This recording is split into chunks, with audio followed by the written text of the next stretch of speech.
दोहों के दम पर मोटिवेट करने वाले, भक्ति काल को सही लाइन देने वाले।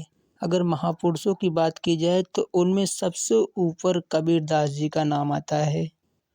कबीरदास जी का जन्म लहरतारा के पास तालाब के पास पूर्णिमा के दिन पाए गए थे। उनका जन्म का सही सन कोई निश्चित नहीं है। बताया जाता है कि नीरू नीमा नाम के दंपत्ति ने उनका पालन पोषण किया था। जिस समय उनका जन्म हुआ था संसार में बहुत सारी कुरीतियाँ फैली हुई थी, जैसे छुआछूत। उनके गुरु का नाम रामानंद था। रामानंद उनके गुरु थे, इसलिए भगवान राम पर ध्यान उनका सबसे पहले गया। जब वे बड़े हुए तो ईश्वर के बारे में जब सही ज्ञान देने लगे तो हिंदू मुसलमान दोनों उनसे नफरत करने लगे। उनका एक दोहा फेमस है, कंकर पत्थर जोड़ के मस्जिद दियो बनाए, अल्लाह अल्लाह पुकारत हो क्या बहरा हुआ खुदाए। उनके कहने का तात्पर्य है कि आप बड़ी बड़ी मस्जिदें बनाकर तुम क्या चिल्लाएंगे तो अल्लाह सुनेगा क्या? ऐसे ही आपकी अल्लाह नहीं सुनेगा। उनकी बातों से मुसलमान बहुत जलन लगने लगे। इसी कारणों से मुसलमान उनसे धीरे धीरे नफरत करने लगे और हिंदू भी कुछ कारणों से उनसे नफरत करने लगे। जैसे उनका एक दोहा फेमस है, पाथर पूजे हरि मिले तो मैं पूजू पहाड़। उन्होंने कहा है कि अगर आप लोग पत्थर की पूजा करते हैं, आपको भगवान मिल सकते हैं, तो मैं ज़रूर पहाड़ की पूजा करूँगा, मुझे ईश्वर क्यों नहीं मिलेंगे। उनकी इन्हीं वाणियों से हिंदू भी उनसे बहुत जलन रखने लगे। इस तरह से हिंदू मुसलमान दोनों उनसे नफरत ही करने लगे, यहाँ तक कि उन्हें मारने का भी प्लानिंग करने लगे। उनको लगभग 40 से 50 बार मारने की प्लानिंग की गई। कुछ उनकी फेमस, एक बार एक मौलाना बोला, अगर कबीर को जलते तेल में रख दिया जाए और वो नहीं जलते हैं तो मैं अल्लाह को छोड़कर उनको ही अपना सब कुछ मानने लगूंगा।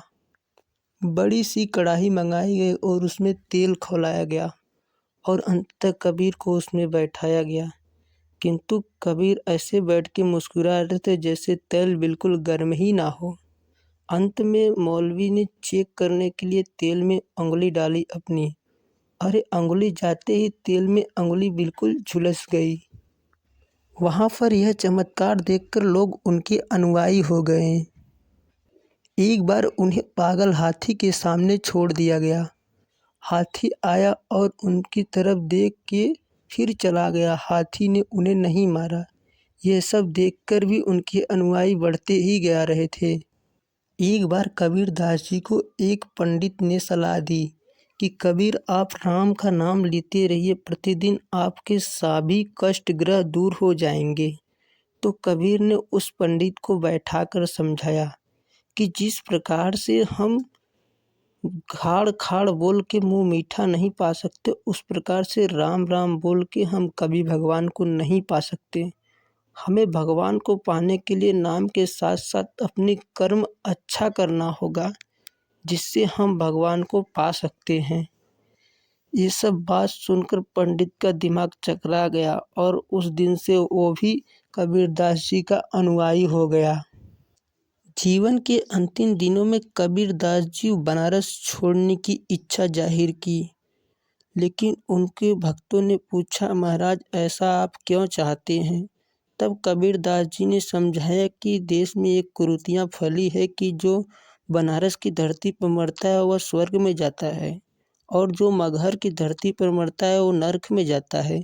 इसलिए मैं मगहर में ही जाके मरना चाहता हूँ और मगहर में ही जाके उनकी मृत्यु हुई। वहाँ पे उनकी मृत्यु के बाद सभी हिंदू मुसलमान मार करने लगे। हिंदू चाहते थे उन्हें हिंदू धर्म के अनुसार ही जलाया जाए, जबकि मुस्लिम चाहते थे उन्हें मुस्लिम धर्म के अनुसार जमीन में खोदकर गाड़ दिया जाए। दोनों ही धर्मों के बीच बवाल बढ़ गया। यह बवाल किसी मुद्दों पर जाकर शांत हुआ। फिर जब चादर हटाकर देखे तो कबीर गायब थे। कबीर उसमें थे ही नहीं। उनमें केवल 2 फूल थे और एक फूल हिंदू ले जाकर जला दिए और दूसरा फूल ले जाकर मुस्लिम लोग गाड़ दिए। तो हमारे ऐसे संत कबीर महापुरुष थे जिन्होंने देश को सही दिशा और सही दशा में अनुकूलित किया। साथियों, ये